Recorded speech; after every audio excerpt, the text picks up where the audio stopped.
Good day, ma'am and sir. My name is Rosie Gianon, 38 years old, married with 4 kids, ages 19, 17, 15, and 3, 2 boys and 2 girls. I live in Davao City, Philippines. I'm a college graduate with a degree of midwifery. I have a local work experience here in the Philippines.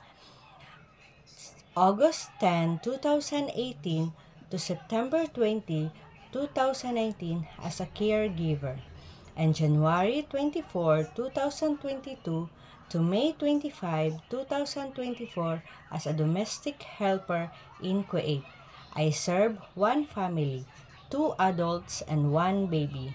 My main duty is cooking, cleaning the house, washing the dish, wash the clothes and iron the clothes, taking care of the baby, make her food and feed her, and change her diaper.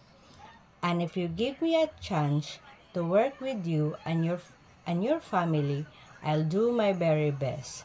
I'm a honest, trustworthy, respectful, and responsible person, and I'm willing to train and to follow the rules that you've given to me. I hope to see you soon. Thank you.